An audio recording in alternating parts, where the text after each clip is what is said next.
There's this tension in art, I think, that everyone kind of struggles with. It's that tension between being cool and being successful. You know, we love the idea of the starving artist creating something pure that only 50 people know about.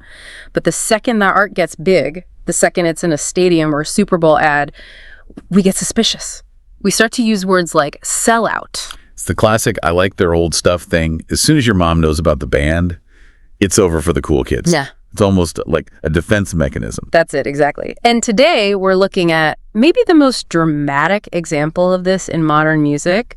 We're diving into episode 4 of the Techno Story documentary series from 786Muzik. Underground versus commercial. Right. And it tracks the absolute explosion of techno in the late 90s and into the 2000s. This is such a critical period to look at because it really captures the moment the dam broke. Yeah. We weren't just talking about a genre getting a little more popular. We're talking about a subculture born in, dark concrete bunkers in Detroit and Berlin. Yeah. And suddenly it's front and center on MTV, it's in football stadiums, and it's being used to sell cars. It's a massive, massive shift. So the mission for this deep dive is to really understand that split. The documentary argues that techno didn't just get bigger, it fractured into two completely different realities. Right. You had the pop culture dominance on one side and then this very determined, sophisticated underground on the other. And for you listening, the so what here is really about cultural evolution. How does a subculture scale up without losing its soul, or does it have to? That's the question. So let's start with the loud part. The documentary points to the mid-90s as the real catalyst, specifically what it calls the rock-techno crossover. Because before this, rock and techno were like oil and water. I mean, different crowds, different clubs, a completely different vibe. Rock was about the stage, the guitar hero, right? Yeah. The big spectacle. Techno was about the room, the DJ hidden in the shadows, the collective feeling. Exactly. In rock, you look at the singer. In techno, you look at your friends. Yeah. Or maybe the strobe light. But then, 1996 happens, and the documentary highlights two specific tracks by the Prodigy, Firestarter, and Breathe. Oh, yeah. I think everyone remembers seeing Keith Flint in that video for the first time in the tunnel. It didn't look like dance music. It looked like a threat. And that's the key thing the source points out. The Prodigy brought this aggression to electronic music that just hadn't been mainstream before. Right. But we should probably get a little technical for a second to really get why this worked for rock fans. It wasn't just the punk attitude, it was the rhythm. Okay, so the source calls this the big beat formula. It lists the ingredients as techno, breakbeat, punk, and rave. But let's focus on breakbeat.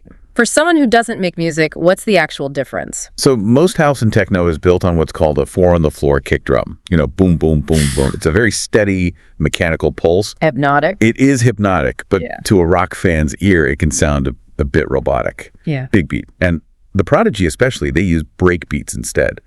These are syncopated drum patterns, often samples from old funk records. Ah, so it swings more. It swings and it hits on the offbeats. It sounds more like a human drummer playing really loud and really fast. That syncopation is the bridge. If you grew up on Led Zeppelin, a breakbeat makes sense to your brain in a way a straight drum machine loop might not. That makes so much sense. That explains why the documentary calls this music a gateway drug for rock fans. You didn't need to understand club culture to get Firestarter. You just needed to want to mosh. And the Chemical Brothers, Fatboy Slim, they're also highlighted in the episode, they were doing a similar thing. They were creating electronic music that had like verses and choruses. They put the focus back on a stage performance. So you're not dancing with the crowd anymore, you're watching a concert. Right. And the doc argues this completely shifted the genre's center of gravity. It moved from the club to the stadium.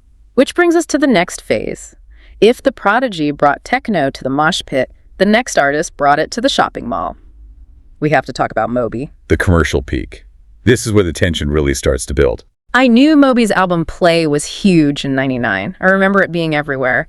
But I did not realize the scale of the business strategy until the source material laid it out. The statistic is kind of mind-blowing. It's shocking. The documentary says that every single track on that album was licensed. And 100% licensing rate. It had never been done. Yeah.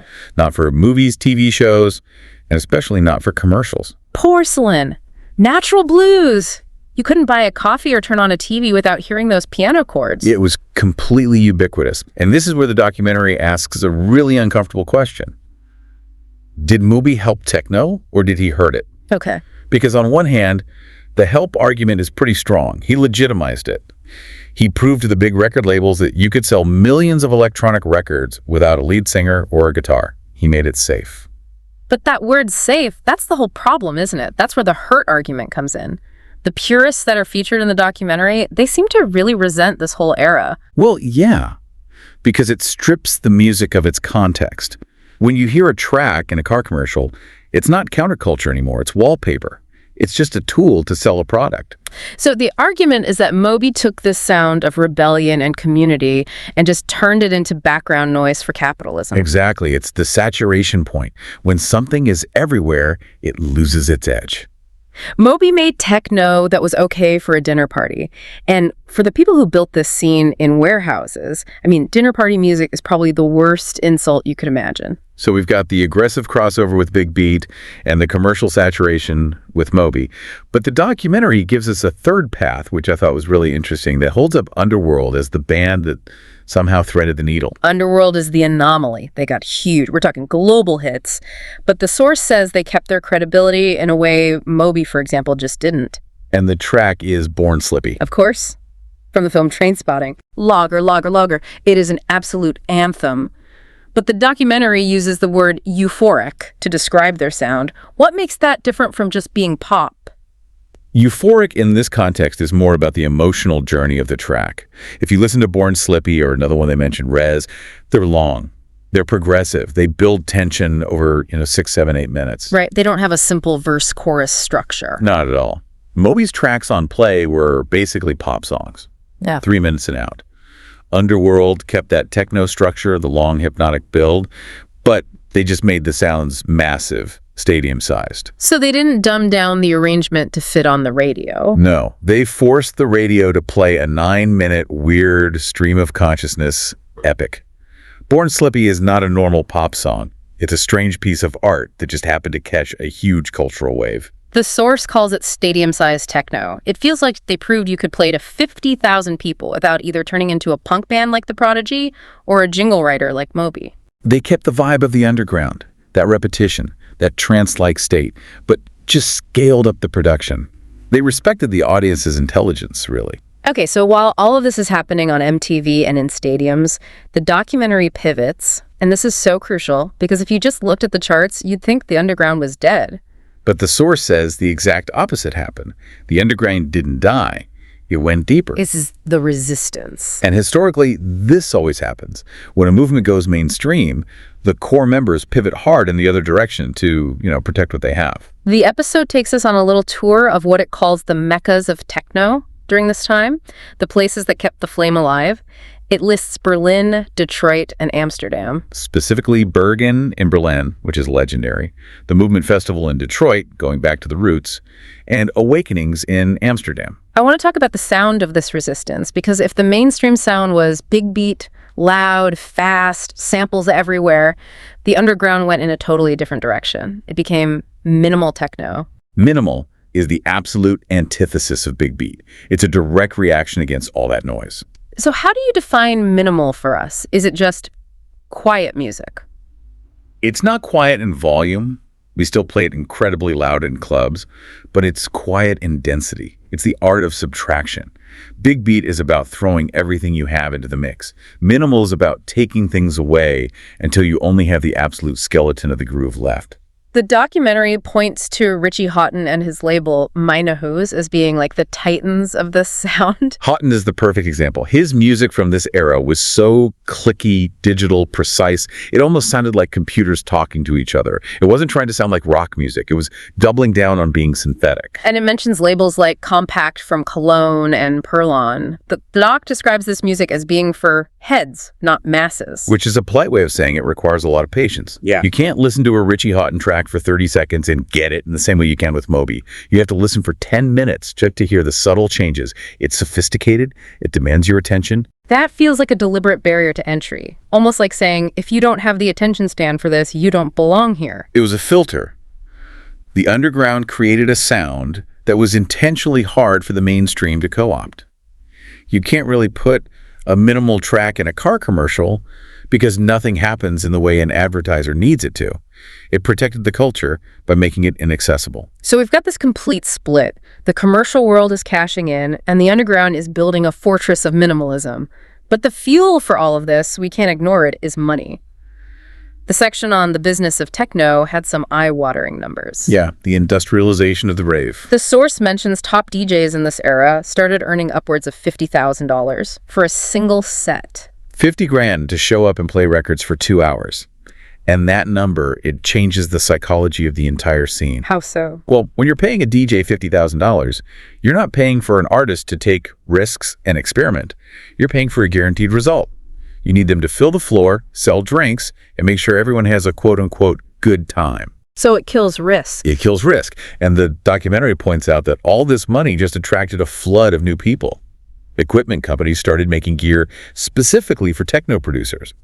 Software made it easier than ever to make a beat. The quality control issue. Exactly. When there's gold in the hills, everyone buys a shovel.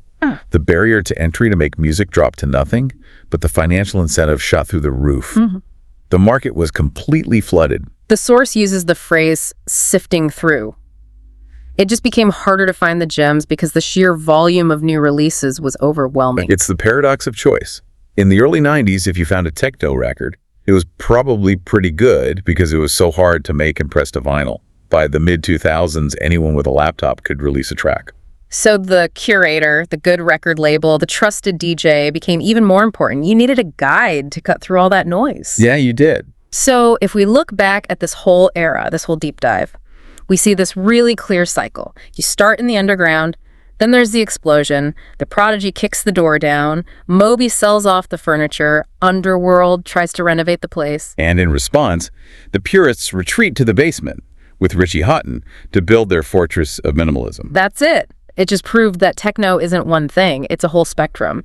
It can be a stadium rock show and a cerebral art project at the exact same time. They existed in parallel. The documentary ends by looking forward. It mentions 2026 and the future, and it asks us to think about where we are in that cycle right now. And this is the part that honestly keeps me up at night. The whole cycle we just described, underground, commercialization, resistance, it relies on one key thing: isolation.